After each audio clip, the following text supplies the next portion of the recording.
E claro, para falar um pouco mais sobre mercado financeiro, nossa bolsa de hoje, da semana, e claro, sobre algumas teses específicas, gostaria de convidar Leonardo Abud, sócio da Tese Research. Seja sempre muito bem-vindo aqui à nossa programação. Um prazer tê-lo por aqui. Opa, boa tarde, pessoal. Obrigado pelo convite.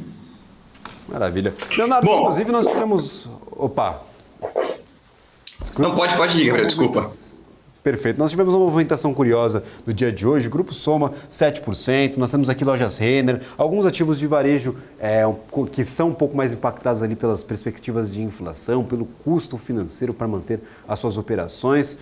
Estão tendo ali as suas ações negociadas sempre com muita volatilidade. Ou subindo bastante, ou caindo bastante, depende do humor do mercado. Mas a gente sempre fala do risco de novos entrantes, de alguns ativos que estão, claro, operando de fora do Brasil, fornecendo aqui consumo ou mercadorias para dentro aqui do Brasil e, claro, pegando ali um pouco pesado com esses ativos que estão localizados aqui no país. A gente fala sobre Shein também, aí voltada mais ao varejo de vestuário, mas tem a Shopee, tem um monte de companhia que está brigando de forma direta com essas empresas localizadas aqui no Brasil. No entanto, o governo ele tem a intenção, ele já demonstrou essa intenção de tributar essas companhias que acabam exportando aqui para o Brasil materiais de forma muito volumosa. Como que é vista essa situação? Como é visto esse movimento, essa possibilidade de taxação? É o suficiente para conter esse avanço dos grandes players internacionais e essa competição com as empresas aqui no Brasil? Ou essas companhias elas vão ter que fazer alguma coisa para aumentar esse nível de competitividade com as chinesas, com as empresas ali de fora do país? Vamos lá. Eu acho que assim, uma das empresas que são referência nesse setor é a Lojas Renner, tá? Se a gente for pegar o histórico da Lojas Renner, é uma empresa que tem um histórico muito positivo, só que se você for pegar o preço da ação de hoje, ela está mais ou menos 35%, quase 40% abaixo do pior ponto do Covid, né? Então, durante a pandemia, ela chegou a bater acho que R$28 e hoje a Lojas Renner está na casa dos R$16, R$17. E quando a gente olha, inclusive, os múltiplos, a Lojas Renner nunca teve múltiplos tão baixos, em especial quando a gente olha os múltiplos projetados, EV/EBIT, mostrando assim, poxa, o que está acontecendo, né? E o que eu acho muito complicado é que essa é uma empresa que ela tem uma qualidade muito boa de operação, ou seja, é difícil chegar e falar assim, poxa, ela deveria ser mais competitiva, ela deveria se mexer, porque é uma empresa que já se mexeu, ela é uma empresa que está muito bem estruturada. Mas quando a gente vai comparar o preço de um produto da Lojas Renner versus o preço de um produto similar na Shein, a gente vê descontos assim, de 30% a 40% tranquilamente.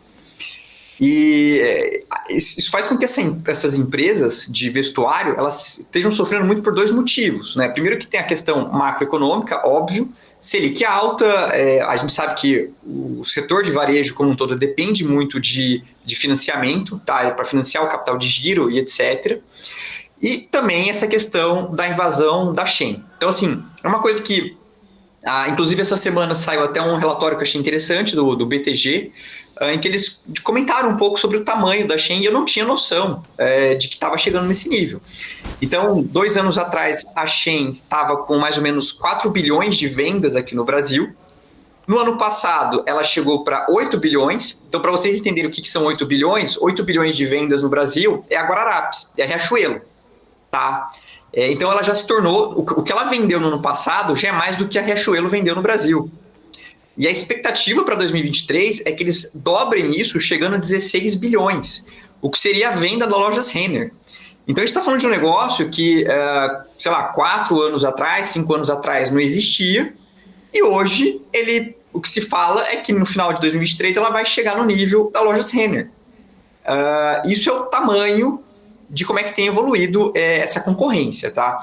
E assim, é uma concorrência que de fato, eu acho que é desleal, não tem como, por mais que a Lojas Renner se mexa, o nível de concorrência em questões tributárias e até mesmo em questões de como essas empresas operam na China, fazem com que dificilmente uma empresa que tem loja física vai conseguir competir com uma empresa que tem loja virtual operando num país que tem tributações bem diferentes, que tem regras bem diferentes em termos de operação, tá? Então, assim, isso aí colocou uma pedra muito grande nesse setor. Inclusive, hoje, se você for olhar um pouco o gráfico da Lojas Renner, no final ali do pregão, até deu uma animadinha as ações, né? Então o papel já vinha caindo, aí de repente deu um salto com algumas notícias que surgiram de que o governo ia buscar taxar de fato as importações da Shein, Shopee, AliExpress e por aí vai.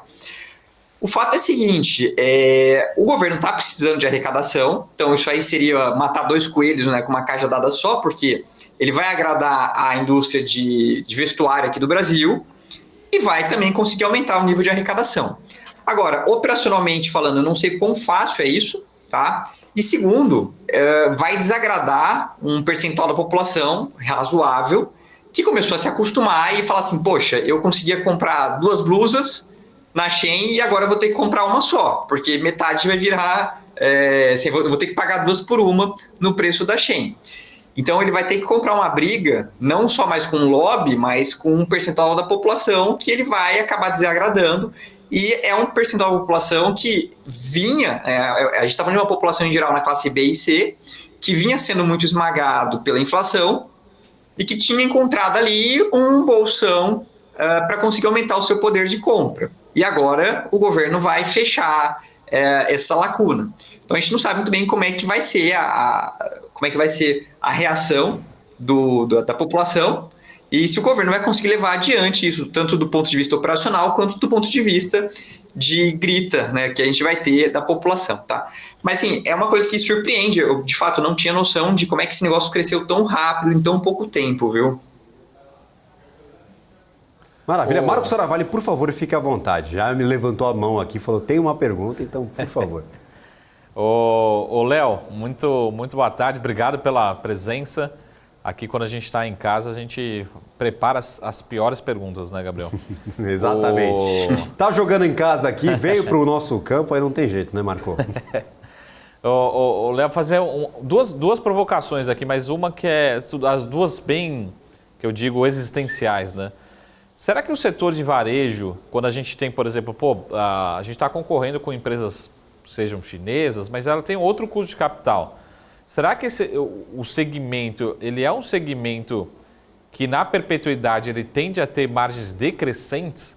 Porque vai chegar uma hora que você fala assim, eu preciso concorrer com preços. A hora que eu entro num site e comparo, falo, ali meu vizinho tem R$10 a menos, né? O que eu vou fazer? Eu vou ter que dar uma condição melhor, enfim, eu vou ter que fazer um desconto.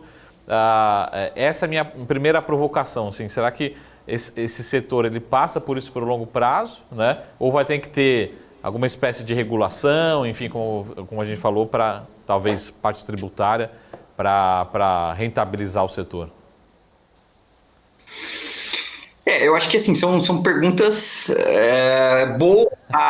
De novo, eu acho que vamos pensar o seguinte, né?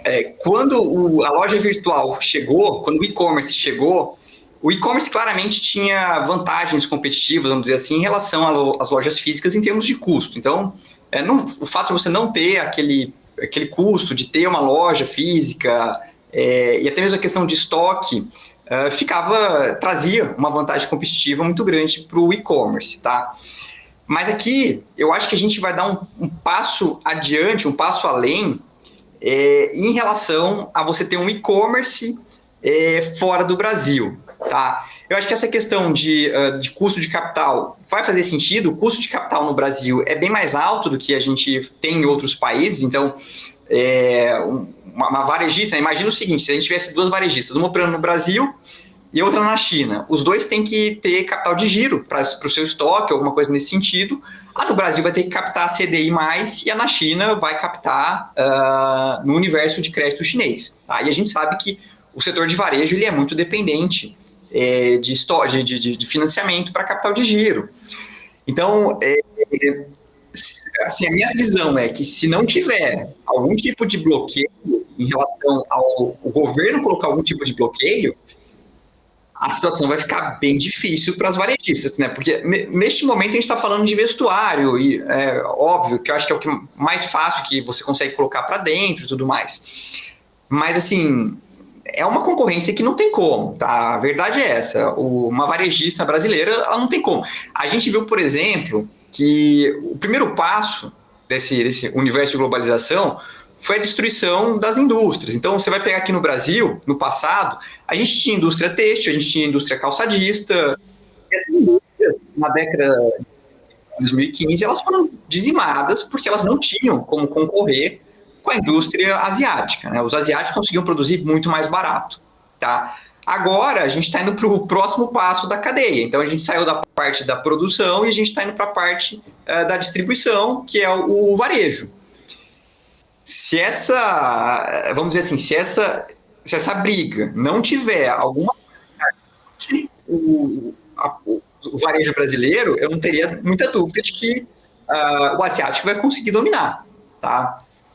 A gente antes ainda tinha as barreiras de poxa, eu não sei meu tamanho, as pessoas não tinham muito costume de comprar diretamente, né? A distribuição para a pessoa física era muito mais complexa. Hoje não, hoje qualquer pessoa que tiver um smartphone entra num site chinês e consegue comprar diretamente. Então você atravessou essa barreira de ter um intermediário, tá?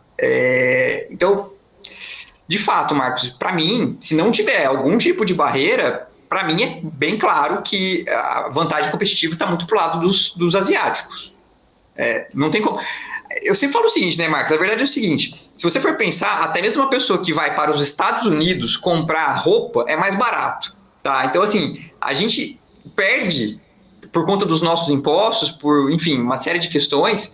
É mais barato você ir para os Estados Unidos comprar uma calça jeans, né, do que comprar uma calça jeans aqui no Brasil. Então, a gente vê que nem com o país de primeiro mundo a gente está conseguindo competir, que dirá com um país asiático.